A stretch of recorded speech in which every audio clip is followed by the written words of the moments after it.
Hello students, আমার YouTube চ্যানেলে সবাইকে স্বাগত। আজকে আমরা আলোচনা করব দশম শ্রেণীর কষে দেখি 6.1-এর 16 থেকে 20 দাগ পর্যন্ত 16, 17, 18, 19, 20 5টি অঙ্ক আজকে আমরা আলোচনা করব। 15 দাগ পর্যন্ত আমরা আগের ভিডিওতে আলোচনা করেছি, ঠিক আছে। 16 অঙ্কটাতে কি বলছে দেখো, কোনো নির্দিষ্ট পরিমাণ মূলধনের 1 বছরের সরল সুদ 50 টাকা এবং 2 বছরের চক্রবৃদ্ধি সুদ 102 টাকা হলে মূলধনের পরিমাণ ও বার্ষিক সুদের হার হিসাব করে লিখি, ঠিক আছে। এখানে দেখো কিভাবে করব, আমি ধরিলাম মূলধন সমান পি টাকা, ঠিক আছে, আর সুদের হার আমি ধরে নিচ্ছি সমান R%। এরপর কি বলা আছে দেখো, 1 বছরের সরল সুদ 50 টাকা। আমি এখানে লিখছি 1 বছরের সরল সুদ,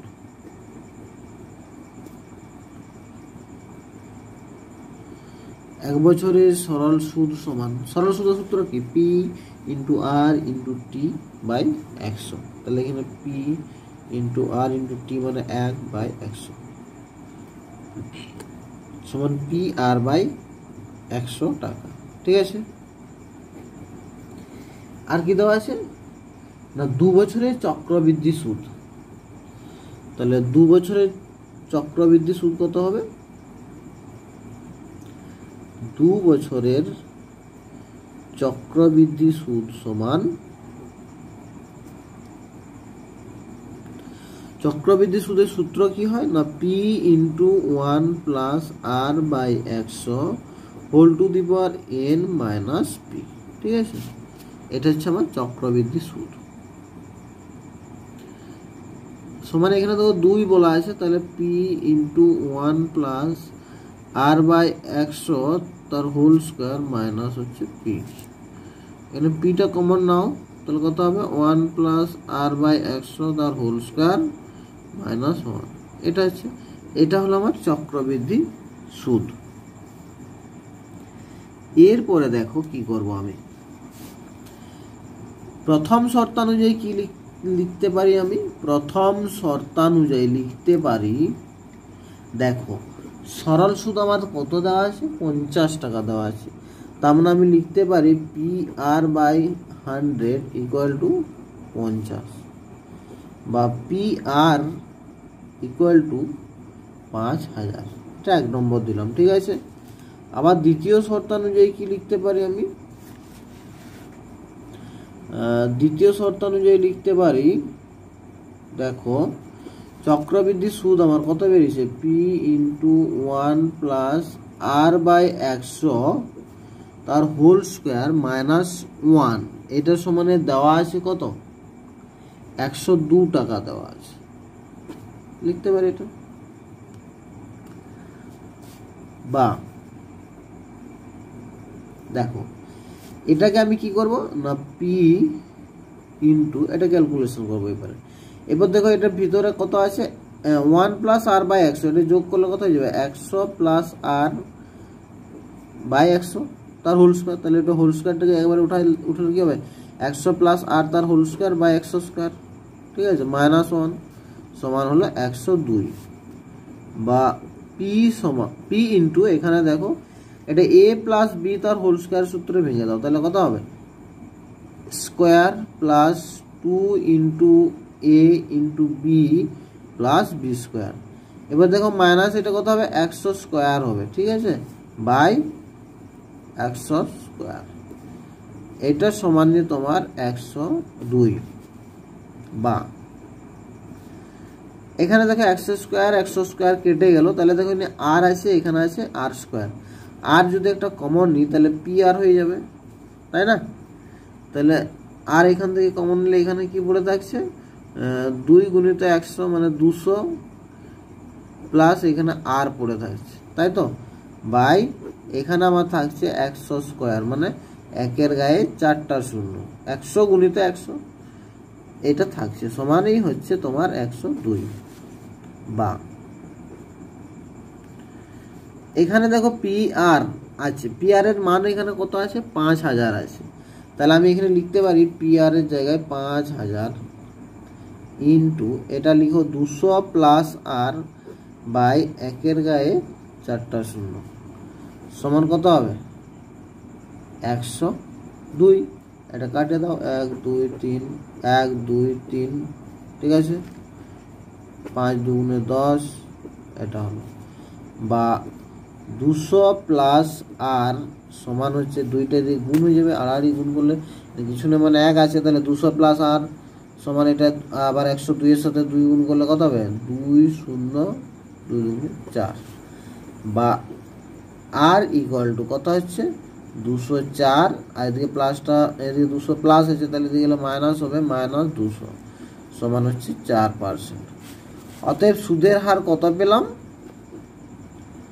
সুদের হার পেলাম 4%। এরপরে আমাকে মূলধনটা বের করতে হবে।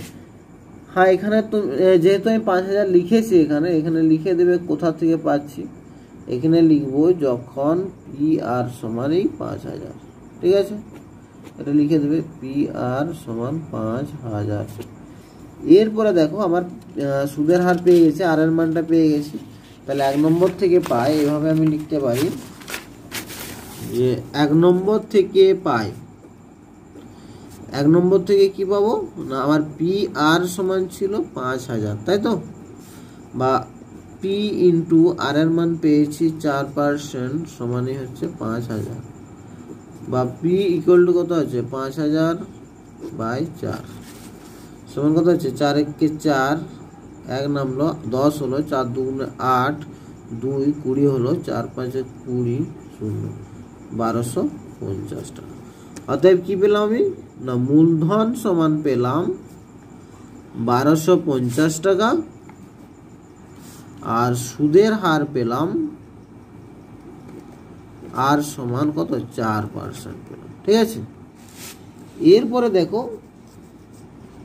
17 অঙ্কটাতে কি বলছে দেখো, কোন মূলধনের 2 বছরের সুদ ও চক্রবৃদ্ধি সুদ যথাক্রমে 8400 টাকা এবং 8652 টাকা হলে মূলধন ও বার্ষিক সুদের হার হিসাব করে লিখি। একই রকম অঙ্ক 16 অঙ্কটা যেভাবে করলাম 17টা সেরকমই হবে, ঠিক আছে একই রকম দেখো 16টা যেভাবে করলাম 17টাও সেভাবেই হবে। কোনো মূলধনের 2 বছরের সুদ বের করো আর চক্রবৃদ্ধি সুদ বের করো, যে শর্তানুসারে ওইগুলো করলেই হয়ে যাবে। তাহলে এখানে দেখো মূলধন আর সুদের হার বের করতে হবে, আমি একই রকম ভাবে ধরে নিচ্ছি, ধরিলাম মূলধন সমান পি টাকা, ঠিক আছে সুদের হার সমান r%। অতএব 2 বছরের সুদ বের করো, 2 বছরের সুদ কত হবে 2 বছরের সুদ P ইন্টু আর ইন্টু টি মানে 2/100 সমান কত হচ্ছে 2, এটা কাটো 50 হচ্ছে সমান পি আর বাই 50 টাকা। এটা হলো আমার 2 বছরের সুদ। এরপরে কি করব, 2 বছরের সুদ হলো, এবার চক্রবৃদ্ধি সুদ বের করো, 2 বছরের চক্রবৃদ্ধি সুদ বের করো, 2 বছরের চক্রবৃদ্ধি সুদ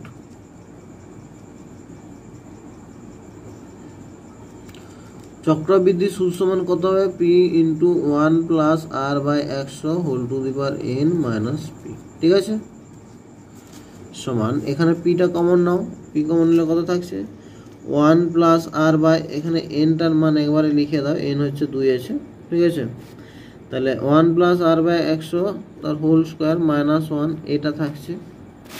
তাহলে আমরা আবার সেই প্রথমের মতোই লিখতে পারি, প্রথম শর্তানুযায়ী কত হবে P R by 50 equal to কত দেওয়া আছে সরল সুদ দেওয়া আছে 8400 টাকা, তাহলে 8400 লিখো, বা পি আর সমান 8400 ইন্টু 50, কিছু নয় মানে আড়াআড়ি গুণ করলে পি আর এর সাথে 1 গুণ করলে পি আরই হয়, আর 8400 গুণিত 50 বা পি আর সমান কত হলো 5 4 20 শূন্য হাতে 2 5 8 40 2 42 তারপরে আবার 3টা শূন্য এত টাকা 4,20,000 টাকা। ঠিক আছে, এটা হচ্ছে পি আর এর মান, টাকা লেখা দরকার নেই এখানে। পি আর সমান এটা পেলাম, 1 নম্বর সমীকরণ এটা দিলাম।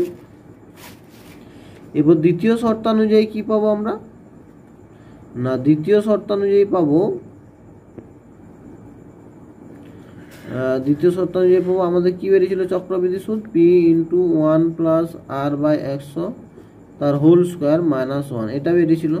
সমানেই ছিল তোমার 8,652।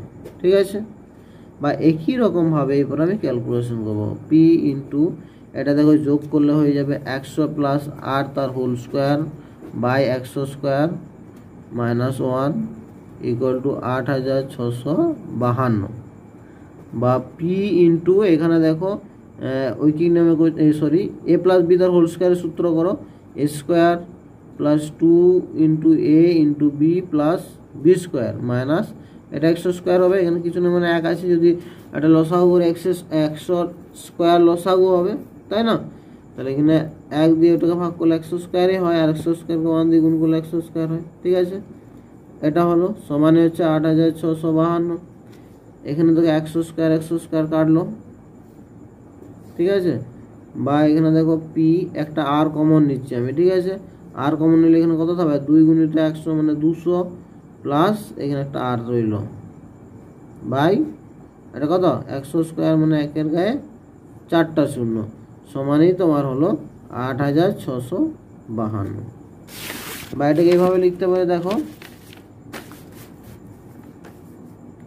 পি আর এর মানটা বসাতে পারি। পি আর এর মান হচ্ছে 4 2 4টা শূন্য, এটা হলো ইন্টু 200 প্লাস আর বাই 1-এর গায়ে 4টা শূন্য 1 2 3 4 1 2 3 4, এটা কেটে গেল সমানই তোমার আছে 8,652। এবার এটা কোথায় পেলাম লিখে দেবো 1 থেকে পাই। ঠিক আছে, কারণ 1 নম্বর সমীকরণে আমার ছিল পি আর এর মানটা, সেই পি আর এর মানটা এখানে বসালাম। বা 200 প্লাস আর ইকুয়াল টু কত হবে 8,625। তবে দেখো এটা গুণ আছে, তাহলে তারা আসলে ভাগ হয়ে যাবে। 8,652 আছে, 8,652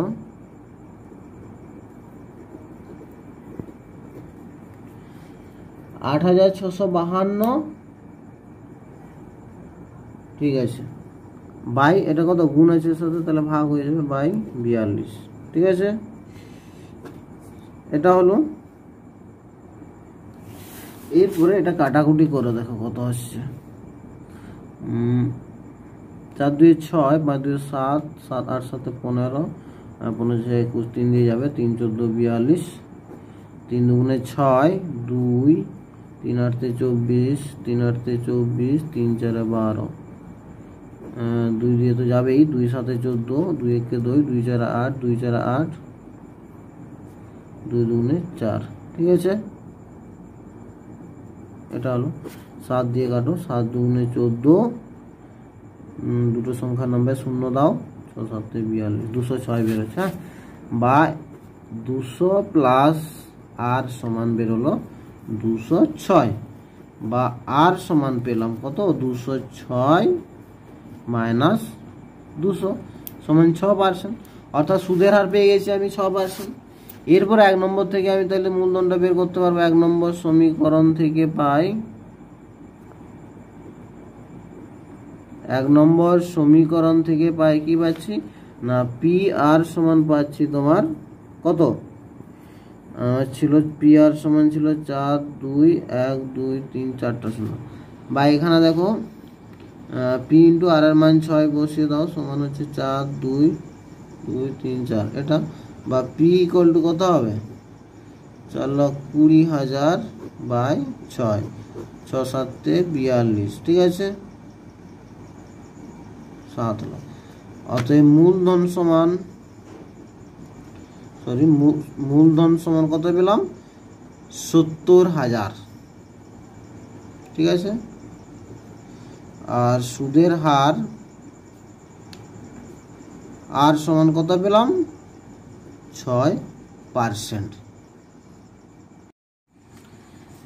এরপর 18 অঙ্কটাতে কি বলছে দেখো, 6 মাস অন্তর দেও বার্ষিক 8% চক্রবৃদ্ধি হার সুদে 6000 টাকার 1 বছরের চক্রবৃদ্ধি সুদ নির্ণয় করি। ঠিক আছে, দেখো 6 মাস ছাড়া সুদ দেওয়া হচ্ছে, তাহলে এখানে সুদের পর্ব কত 2, কারণ পর্ব 2 কেন, 6 মাস ছাড়া যদি সুদ দেয় তাহলে বছরে কবার 2 বার দেওয়া হবে, অর্থাৎ এই ক্ষেত্রে সুদের পর্ব হচ্ছে 2। আর সুদের পর্ব 2 এর ক্ষেত্রে আমার সূত্রটা কি ছিল, সমূল চক্রবৃদ্ধি সূত্র ছিল P × 1 + R/2/100 = 2n, এটাই ছিল, তাই না? এটা কখন ছিল, যখন সুদের পর্ব 2 ছিল। তাহলে এখানে দেখো আসল P সমান দেওয়া আছে কত 6000 টাকা। ঠিক আছে, আর সুদের আর সমান দেওয়া আছে তোমার 8%। তাহলে আমি লিখব 1 বছরের সমূল চক্রবৃদ্ধি, সমূল চক্রবৃদ্ধি সমান কি হবে না, এবারে লিখছি 6000 × 1 + R/2, আর মানে এখানে কত 8/2/100 = 2n, মানে 2 × n কত, এখানে n এখানে কত 1, তাহলে 2n হয়, তাহলে 2 × 1, কারণ হচ্ছে 1 বছরের বলেছে এবং সুদের পর্ব কত বলেছে 2, আর সুদের পর্ব 2 হলে এখানে R/2 হয়। ঠিক আছে, অর্থাৎ এই ফর্মুলাটাতে এটা আসছে সমান কত হচ্ছে দেখো 6000 × 1 প্লাস এটা কাটাকাটি করলে 2 × 4 8 হবে। ঠিক আছে, সমান কত হচ্ছে 1 + 4/100 হোল স্কোয়ার সমান কত হচ্ছে 6000 গুণিত এটা দেখো 100 + 4 মানে 104/100 ইন্টু 104/100। ঠিক আছে, এটা কাটাও, 2 0 2 0 1 0 1 0 কাটো। এবার 104 104 আর 6 গুণ করো, তাহলেই হবে 104 104 গুণ করো, 4 4 16, 4 1 4 0 0 0, 4 1 4 0 1, 6 1 4 4 8 0 1। এটা হলো 6 1 8 0 1, এটা হলো তো, এটাকে বলে 6 দিয়ে গুণ করো, 6 এখানে 6 আছে, তাহলে 6 6 36, 6 হাতে 3, 6 কে 6 3 9, 6 8 48, 8 0 4 4, 6 1 6, এটা হচ্ছে সমান বেরোচ্ছে 64,896/10 আছে এত টাকা। ঠিক আছে, বাই 10 তাহলে কি হবে, দশমিক বাম দিকে 1 ঘর যাবে, অর্থাৎ 6489.60 টাকা। এটা হলো আমার সমূল চক্রবৃদ্ধি। ঠিক আছে, অতএব চক্রবৃদ্ধি সুদ কত হবে, অতএব চক্রবৃদ্ধি সুদ সমান, চক্রবৃদ্ধি সুদ সমান কত হবে 6489, তাই না? এটা বেরোলো 6489.60 মাইনাস আসল কত ছিল আমার, সমূল চক্রবৃদ্ধি থেকে আসলটা বিয়োগ করলে তবেই আমি চক্রবৃদ্ধি সুদ পাবো, তাহলে এটা হলে 489.60 টাকা। ঠিক আছে, 20 অঙ্কটাতে কি বলছে দেখো, 3 মাস অন্তর দেও বার্ষিক 10% চক্রবৃদ্ধি হার সুদে 6250 টাকার 9 মাসের চক্রবৃদ্ধি সুদ হিসাব করে লিখি। দেখো এখানে হচ্ছে 3 মাস ছাড়া ছাড়া সুদ দেওয়া হচ্ছে, তার মানে বছরে কবার দেওয়া হবে 4 বার, অর্থাৎ এক্ষেত্রে সুদের পর্ব কত হবে 4, কারণ 3 মাস ছাড়া ছাড়া যদি সুদ দেওয়া হয় তাহলে বছরে 4 বার দেওয়া হবে, অর্থাৎ সুদের পর্ব হচ্ছে 4। তাহলে এই ক্ষেত্রে আমার সূত্রটা কি হবে, সমূল চক্রবৃদ্ধি সমান হবে P × 1 + R/4/100 হোল = 4n। এটা হচ্ছে আমার সমূল চক্রবৃদ্ধির সুদ, এই সূত্র। ঠিক আছে, সমূল চক্রবৃদ্ধির সূত্র, তাহলে সমূল চক্রবৃদ্ধি বের করতে পারলেই আমার এরপরে সমূল চক্রবৃদ্ধি থেকে আসল মাইনাস করলেই চক্রবৃদ্ধি সুদ পেয়ে যাব। এরপর দেখো এখানে পি পি মানে আসলের মান দেওয়া আছে ৬,২৫০ টাকা। সুদের হার আর সমান দেওয়া আছে কত, 10%। ঠিক আছে, আর সময়টা দেওয়া আছে অর্থাৎ এন সমান দিয়েছে 9 মান্থ। মানে এটাকে বছর করলে কত হবে, 9/12 হবে, করতে হবে 3 × 9 3 × 4 = 12 সমান হচ্ছে 3/4 বছর। ঠিক হলো। এরপরে ওই সূত্রে বসে দিলে হবে। অতএব 9 মাসের সমূল চক্রবৃদ্ধি, 9 মাসের সমূল চক্রবৃদ্ধি কত হবে, সমান ৬,২৫০ ইন্টু 1 + r/4। মানে এখানে আর এর মান কত আছে 10, তাহলে 10/4/100। ঠিক আছে, হোল টু দি পাওয়ার কত আছে 4n হবে। তাহলে 4 ইন্টু n মানে কত 3/4, এখানে 4 কাটলো, সমান দেখো ৬,২৫০ ইন্টু এটা কত হচ্ছে 1 + 10/400। ঠিক আছে, কারণ এটা হচ্ছে 10/4 গুণিত 1/100, তাহলে 400 হচ্ছে। এখানে একটা শূন্য আমি কেটে দিলাম, তার হোল কিউব হলো। ঠিক আছে, সমান ৬,২৫০ ইন্টু এটা দেখো 40 যুক্ত 1 হবে, অর্থাৎ 41/40 ইন্টু 41/40 ইন্টু 41/40, এটা হলো। ঠিক আছে, এরপরে দেখো একটা মাত্র শূন্য কাটছে, বাকিটা দেখো আমাকে এখানে 625 তার সাথে 41 41 41 এগুলো গুণ করতে হবে, তারপরে এখানে এগুলো দিয়ে ভাগ করতে হবে। ঠিক আছে, 40 গুণিত 40 গুণিত 4। তারা আমি একটু কাটাকুটি করতেও পারি, 5 × 8 = 40 হবে ধরো এখানে, তাহলে 5 × 5 5 × 10 5 × 5 = 25, এটা 5 × 8 = 40 হবে। 5 × 10 5 × 5 = 25 হলো। ঠিক আছে, তাহলে এখানে দেখো 41 41 41 তিনবার গুণ করো, 41 গুণিত 41 কত হবে, 1 × 1 4 × 4 4 × 4 4 × 16 1681 হলো। এটাকে আবার 41 দিয়ে গুণ করো, কত হবে 2 8 × 4 = 12 2 হাতে 1 সরি এটা গুণ করতে হবে, 1 × 1 8 × 8 তারপর হচ্ছে 6 × 6 1 × 1 এটা 6 1 6 8 1 এটা হবে 4 × 4 4 × 8 = 32 2 হাতে 3 4 × 6 = 24 3 × 27 7 হাতে 2 4 × 4 5 6, তাহলে এখানে কত হলো 1 8 × 4 = 12 2 হাতে 1 7 8 9 6 7 × 8 6 8, এটা হলো সমান হচ্ছে তোমার, এটাকে আবার 25 দিয়ে গুণ করতে হবে। ঠিক আছে, 25 দিয়ে গুণ করো, 5 × 5 5 × 10 0 হাতে 1 5 × 9 45 × 40 6 হাতে 4 5 × 8 = 40 4 × 44 4 হাতে 4 5 × 6 = 30 4 × 34, এবারে 2 2 1 × 2 2 2 4 9 2 18 8 8 2 16 × 17 7 হাতে 1 6 2 12 × 13। ঠিক আছে, 5 2 6 4 10 0 হাতে 1 9 4 13 3 হাতে 1 8 4 12 2 হাতে 1 3 3 6 1 7, এটা হলো। এইটাকে এবারে আমাকে 4 × 8 = 32 গুণিত 8 এটা দিয়ে ভাগ করতে হবে।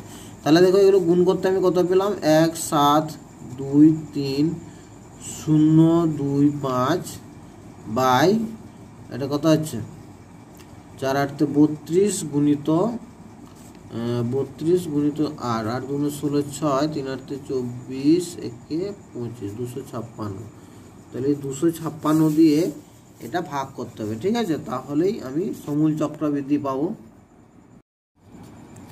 এটা ভাগ করলে হবে তোমার 6,730.566 টাকা। ঠিক আছে, অতএব এটা আমার সমূল চক্রবৃদ্ধি বেরোলো। অতএব চক্রবৃদ্ধি সুদ সমান কি হয় না, সমূল চক্রবৃদ্ধি মানে ৬৭30.566 মাইনাস আসল কত ছিল আমার ৬২৫০। এটা বিয়োগ করলেও কত হচ্ছে দেখো, 0 5 করলে 13, 8 হাতে 1 3 করলে 7 4 দিতে 480.566 টাকা। ঠিক আছে, এটা আসন্ন মানে করে দিচ্ছি আমি, সমান 480.57 টাকা প্রায়। কেন 7 হলো, কারণ দেখো এই ভাগটা আমার মিলবে না, আমি তো দশমিক 3টা সংখ্যা নিয়েছি, কিন্তু সেটা 2টা করার জন্য কি হয়, যখনই দুঘর নিব সেই দুঘরের পরে যদি আমার 5 বা 5-এর বেশি থাকে, এখানে 6 আছে তার মানে 5-এর বেশি আছে, তাহলে এই আগে কত হয়, তার আগের ডিজিটে 1 যোগ হয়, তার মানে এখানে 6 আছে, 6-এর সঙ্গে 1 যোগ হলে 7 হবে। ঠিক আছে, তাহলে এটা হলো আমার চক্রবৃদ্ধি সুদ। এরপরে দেখো 20 দাগের অঙ্কটা কি বলছে দেখো। 20 দাগের অঙ্কতে বলছে যদি 60,000 টাকা 2 বছরের সমূল চক্রবৃদ্ধি 69,984 টাকা হয়, তবে বার্ষিক সুদের হার হিসাব করবে। অর্থাৎ এখানে আসল পিটা দেওয়া আছে 60,000 টাকা। ঠিক আছে, সুদের হারটা আমাকে বের করতে হবে। আর কি দেওয়া আছে, টাইমটা দেওয়া আছে, n সমান 2 বছর দেওয়া আছে, আর সমূল চক্রবৃদ্ধিটা দেওয়া আছে। ঠিক আছে, সমূল চক্রবৃদ্ধি কত দেওয়া আছে, সমূল চক্রবৃদ্ধি সমান দেওয়া আছে তোমার 69,984 টাকা, এটা দেওয়া আছে। তাহলে সমূল চক্রবৃদ্ধি সূত্রটা কি, শর্তানুসারে আমি লিখতে পারি একবারে, শর্তানুসারে যেহেতু সমূল চক্রবৃদ্ধি সূত্র কি হয়, p × 1 + r/100 whole to the power n, এটা সমূল চক্রবৃদ্ধি সমানই হবে তোমার 69,984, বা এখানে p এর মানটা বসাও, কত আছে 60,000।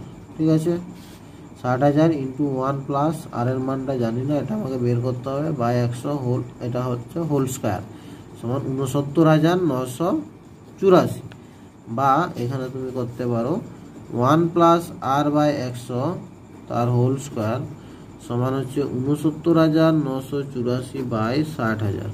ঠিক আছে, এখানে তুমি কাটাকাটি করতে পারো, দেখি 6 দিয়ে যায় কিনা, 2 দিয়ে যাবে, তাই 3 দিয়ে যায় কিনা দেখি। 9 × 15, 15 আর 9 কত হয়, 15 × 5 = 20, 4 × 24, 28, 29, 30, 36। ঠিক আছে, 9 দিয়ে যাবে, 6 দিয়েও যাবে, তাহলে 3 দিয়ে যাচ্ছে, তার মানে আর 2 দিয়ে যাচ্ছে, তার মানে 6 দিয়ে যাবে।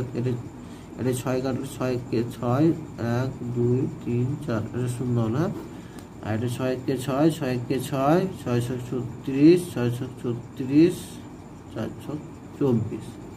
ঠিক আছে, বা 1 + r/100 তার হোল স্কয়ার সমান 11,664। এটা কার স্কয়ার হয়,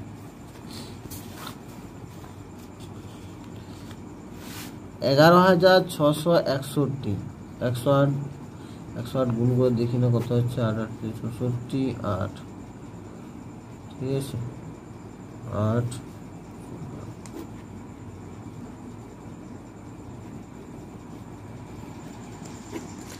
108 স্কয়ার হচ্ছে, তাহলে 108, আর এটা হবে 100 স্কয়ার।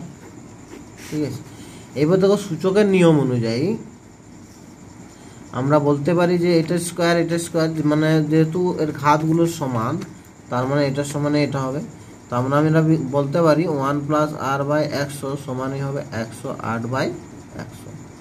ঠিক আছে, বা r = 108/100, r/100 লিখো ফার্স্ট টাইম, -1 হবে, বা r/100 সমান এটা কত হবে, 108 - 100/100। ঠিক আছে, বা r/100 সমান 8/100। ঠিক আছে, বা r সমান হবে 8/100 × 100। এখানে 100 100 কাটলো, সমান কত হচ্ছে 8%।